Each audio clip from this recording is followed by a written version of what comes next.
It should be obvious that we cannot solve a crisis with the same methods that got us into it in the first place. This is a last chance saloon. Because if we don't really take the decisions that are vital now, it's going to be almost impossible to catch up. We will end the moratorium on extracting our huge reserves of shale, which could get gas flowing as soon as 6 months. We'll give way. If unprecedented changes are not made and made soon, there will be irreversible damage to the planet. Zero carbon. East Talk. Hello and welcome to Zero Carbonista Series 4 Fool's Gold. I'm Ian Collins and this is the UK's #1 environment-based podcast. If it's green, it's in. And what a difference a change of government makes. The breaking news today is that Liz and Boris are now the new Greta Thunbergs of British politics, and they're going to solve the nation's energy crisis. Let's speak to our man digesting this and firmly sporting the I'm with cynical t-shirt. He's the green entrepreneur environmentalist Dale Vince. Dale, morning. Yeah, morning, Ian. Lovely story, this one. I mean, they both said they were going to solve the energy crisis when they were in power, didn't they? But what they've come together to do this morning is basically to fuck off Rishi Sunak, right? They're going to join forces to lobby to bring back onshore wind, to overturn his ban, which was actually a ban that Johnson never bothered to overturn when he was Prime Minister for 3 years. And Liz Truss did say that she would when she was Prime Minister for 45 days. Yes, so Boris talked up his green credentials. It's great being green. Remember, he did all that stuff. But then he didn't do anything about onshore wind at all. So that kind of remained banned under his watch. Liz Truss said in her half an hour as Prime Minister that she would overturn this and gave it the green light. Rishi Sunak comes in and says no, or he's kicked it into the long grass. And then Boris and Liz pitch up together to campaign against Rishi to say he's got to reintroduce this. Yeah, but it's politics, right? I mean, Truss obviously believes in it. That was her policy in her moment in the sun. But Johnson, with his 3 years, never bothered to touch it. That's not his policy or his belief. He's just stirring trouble for Sunak. And, we've got the worst of all worlds right now because Sunak came in and overturned Truss's overturning of the ban on onshore wind, but he maintained her new ban on solar power onshore. So we've got the worst of all worlds between these three amigos, three fools that have been or are currently Prime Minister. I'm slightly speechless because it doesn't sort of make much sense. As you rightly say, this is probably more about trying to give Rishi Sunak a kick in the kahunas, I'm guessing. I'm certain of it. It's just politics. I mean, yeah. I'm so frustrated with the man. 3 years as Prime Minister, he did diddly squat for the environment. He actually said it was easy being green, not great being green. And but it was easy for him because he did do all about it. He just did nothing. It's easy doing nothing is what he should have said. That's what he should have said, yeah. So where does this go then? So the Tories are going to battle this out, and there'll be lots of Tory backbenchers who represent constituencies, one assumes, are in those kind of rural areas where they say this is outrageous, a blight on the countryside, we don't need this. But of course, we've talked about this many times. It's somewhat of a no-brainer, really, isn't it? Because, here's some energy that is, once the infrastructure is in place, is literally free because it comes from the weather. Or you can spend a trillion, billion, trillion, squillion quid over there doing something different. So is the prime objection from those MPs merely aesthetic? It's a mistake. It's based on a Tory myth that people don't like wind energy. And it started under Cameron. He's the man that brought the ban in. 100 of his MPs wrote to him and said their constituents didn't like them, so he banned it, which is a nonsense basis for policy making, right? But only last week, an amazing opinion poll came out that showed that 80% of Conservative voters actually support onshore wind. So it's a complete myth in that party and in that government that onshore wind is unpopular. And somehow we have to get them to see that. It's interesting, isn't it? So other than this argument about some of our constituents, which doesn't hold up, bearing in mind the stat you just gave us, could there be any other, even if you don't agree with it, could there be any other argument they would have? No, there are no arguments against wind energy except that you can see them. And for most people, that's not a downside, that's an upside because people appreciate them for the job that they're doing and find them, kind of majestic addition to the countryside. And of course, right now, when energy bills are nearly £5,000 a year, then we appreciate them all the more. And as you said, once we build the infrastructure, the energy is free, but it's also forever. right? We don't have to spend money every year buying this fuel like fossil fuels and see that all go up in smoke. I mean, fossil fuels are a single-use energy source. Renewable energy is forever. We build the infrastructure, we harness it forever. It's madness. And also, onshore wind and solar need no government money. So we need to sprint from 50% green electricity on the grid to 100%. And onshore wind and solar are our best weapons for doing that. No public money, the fastest, cleanest energy sources that we can deploy. But they're both currently thwarted by a conservative government that's too busy infighting and fooling itself with its own myths about renewable energy to see the wood for the trees. What's extraordinary about this is that this could rumble on for the remainder of their time in government. It could be for the remainder of our time on this planet, right? Well, indeed. It's frustrating. It's frustrating because the economic argument for onshore wind and solar is incredible. We're used to hearing the other myth of the Tory party is that green energy is costing money and pushing up bills. We can build this stuff with no public money. There's virtually no other energy source you can say that about. Where in the world are doing this best, which is often the question that comes up? People often say, well, if this worked brilliantly, why are more places not doing it? Who's excelling in the windmill department? China are doing really rather well. Just about every other country in the world, I would say, are doing really rather well.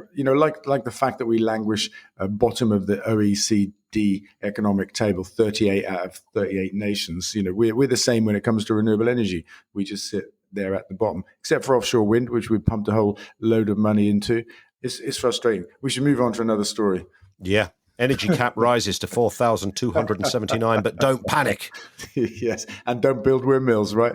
Juxtaposing those two stories is quite curious, right? Yeah. It's so frustrating because the answer to one is the other. And it's a permanent solution to not just this energy crisis, but all the future ones that are yet to come, and to our energy insecurity, which is baked into our utter dependence on fossil fuels from, lunatic regimes like Saudi Arabia and Russia, and, even to a degree, the US, who are completely self-focused in terms of what they produce and what they sell it for and that kind of stuff. Do you know what I mean? The US are not necessarily our friends, not when the chips are down in all kinds of commercial and economic ways. Well, it's interesting, isn't it? Because we sort of had this sense that we might, when it comes to energy prices, it might have all peaked, but I mean, this sort of suggests it clearly hasn't yet, and it's going to get worse before it gets better. Ofgem's methodology for calculating this cap is to look into the forward energy markets. So right now, energy prices have come off a little, but the forward prices haven't. The market is still worried about what happens in the future. And for me, this is another frustration. The market isn't setting the price according to the price of production. It's setting it according to the price of fear. And this is what we're seeing in our bills. 4,000, nearly 300 quid is about fear in the market, putting extra cost into fossil fuels, which we utterly depend on. We let global markets set the price for that.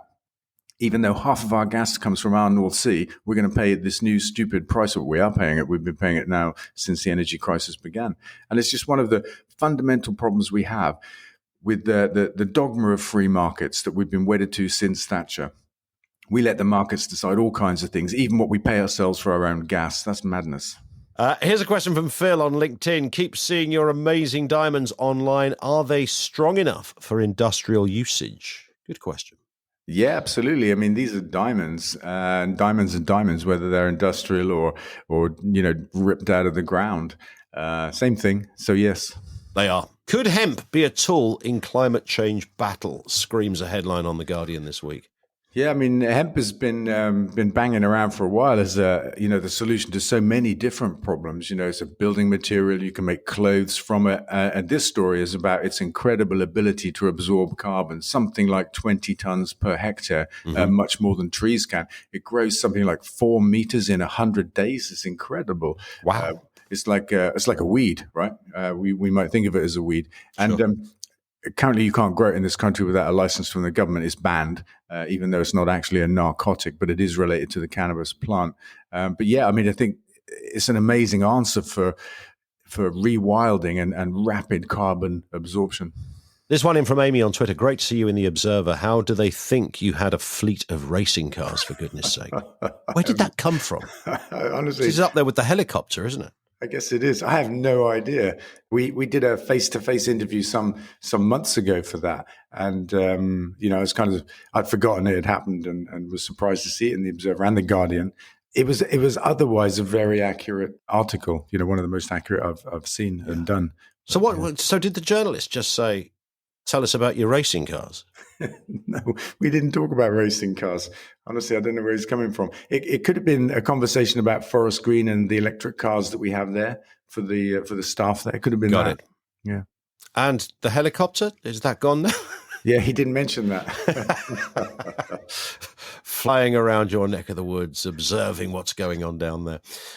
Here's an interesting headline. 7 in 10 young people are worried about climate crisis and want to do something. And this is a rather interesting position. I talk to friends who've got kids, in their kind of early teens and the like, and this really is an important issue. But they're not even in, there's a bit in schools. There's not a lot coming back to them compared to the interest they're putting into this. No, that's right. It's a shame as well, because this is causing stress, anxiety amongst young people. And I think it's always more stressful when there's something that you want to do something about that you're unable to. That's how I find it in life anyway. If you're able to do something, that always is a release of that kind of stress. We have created a primary school curriculum that's entirely themed around the environment. Every topic has sustainability woven into it. And we launched it last September and road tested it with 20 schools nationally. And we're now busy spreading it around the country, aiming for 10,000 primary schools in the next 2 years. So we're getting started on this whole education piece. And that came about because headmaster locally reached out to me and said, we do a great job with our kids when they leave here, but we don't prepare them for the world that's coming. We aren't working with them on the climate crisis. So we got together with those teachers and built this curriculum. And for a laugh, we name ourselves the Ministry of Eco Education. Well, that's all right, though, isn't it? Yes. Well, that sounds about right. The government won't do it, right? The government said in 2 years' time, they're going to think about whether they need to do it or not. I'm like, come on. They love a long decision, don't they? Don't they? Maybe it'll chime with the windmill decision, maybe at the same time. Yeah. Sue says, Dale, are you watching the World Cup? What about all this Qatar stuff? Yeah, I am watching the World Cup. I've seen a few games. I have to say I'm loving the football. The politics of it all, I feel it's a little bit overdone. And after all, Qatar was awarded the World Cup 12 years ago. It's not like any of us should be surprised. Qatar have got the World Cup. When did that happen? 12 years ago, right? But also at the same time, there's, I think, some hypocrisy in English football, because a few weeks ago, Forest Green played South Shields in the FA Cup, and it was on the BBC. We asked the FA for permission to wear warm-up T-shirts with the words "Just Stop Oil" on them, and they refused. Right. They refused. They said, no, that's a political message, and there'll be sanctions if you do it.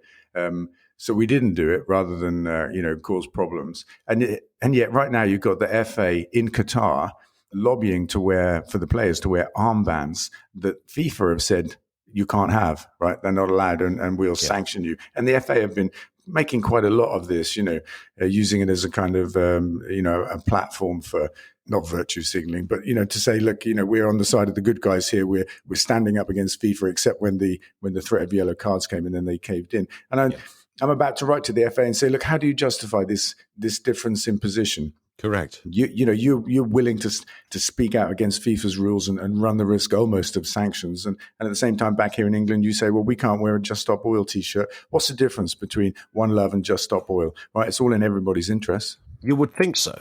But what you're trying to do, the fatal mistake you're making here, Dale, is trying to find logic from the FA. That's my mistake in life. That's always a fool's errand. And you could extend that to FIFA as well, where but between the two, these are impenetrable, confusing setups that I think are designed to do precisely that. And I think, so many people and organizations like this don't see the double standards that they operate within, refusing us the right to wear a T-shirt with an important message while lobbying to wear armbands with an important message on the biggest stage in world football. Absolutely right. Melting glaciers could release a lot of forgotten bacteria. That's just another element, really, to this that I've certainly never seen a headline like this before, but certainly there will be concern.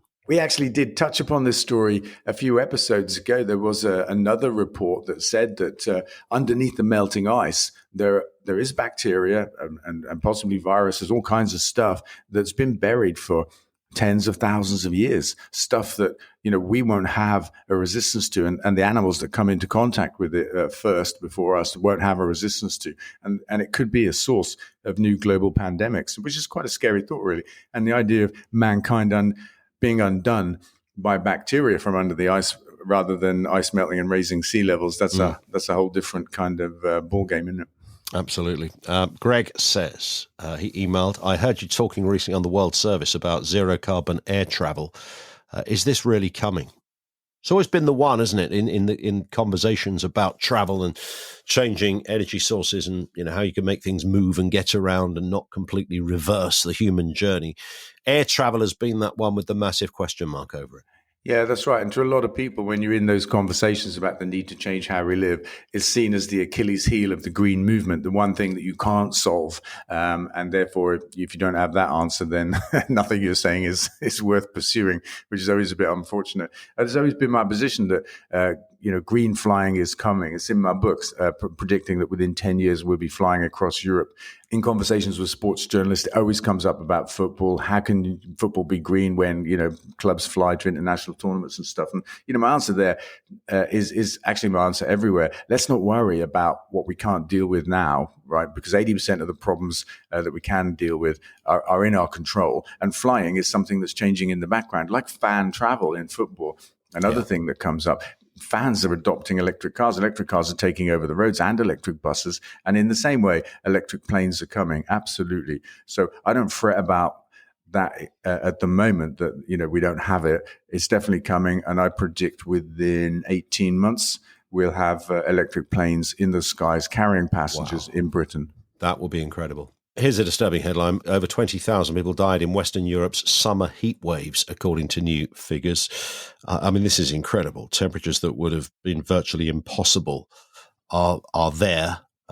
Climate breakdown, of course, responsible. And we now see these excess death figures. Yeah. And you'll probably recall it. I did a piece on the radio with Julia Hartley-Brewer a couple of weeks ago. Yeah. And she was slagging off the Just Stop Oil people and complaining that a copper had fell off his bike. And somebody had missed a funeral, actually, in the traffic buildups that they'd caused. And the point I made to her was that people are actually dying from the climate crisis right now across the world. She reacted strongly to that idea, dismissing it completely. And I said, look, there have been 40,000 deaths, across the world. She said, no, they haven't. But, there were nearly 4,000 in Britain. This study shows that there were 20,000 across Europe, and it's all about the climate crisis. So you've got to hold that on one side and say, people are dying. People are dying in big numbers across the world. And we're locking up Just Stop Oil protesters and complaining about the inconvenience of being sat in a traffic jam because they're trying to bring to our attention the absolute madness of what we're doing right now, drilling for more oil and gas in the North Sea when we know that fossil fuels are driving a climate crisis that is killing tens of thousands of people. And a final one from Mark on Facebook says, Dale, have you got time to get that hovercraft out before winter? Absolutely. What I'm told is... We get a lot in the mailbag, I have to say, about the hovercraft. I think we all want to try the hovercraft. Oh my God, it's like days away. It's past all of its tests now. We've been running it for an hour at a time. The battery's doing really well. We thought it would run for 20 minutes, but we're hitting the hour mark. We should be actually bringing it out in the world. We're looking for somewhere to test it. I was thinking about Weston-super-Mare because I was down there recently doing a litter clean with Sea Shepherd, and I met some rescue hovercraft people who were really interested in the idea. So we thought we might take it there. Otherwise, may try and find a local lake or a car park and do donuts in a car park. Why not? I'm definitely up for that. We'll record the podcast while we're doing it as well. Might be a bit wobbly, but there we go. Have a cracking week, Dale. We'll speak in 7 days. Brilliant. See you then. That is it for this episode. Don't forget, of course, to follow this podcast from your podcast provider. That means you get each new episode automatically. If you can leave a review there as well, that would be fabulous. Don't forget to follow Dale on social media, twitter.com/DaleVince, facebook.com/DaleVince, and on Insta and TikTok too.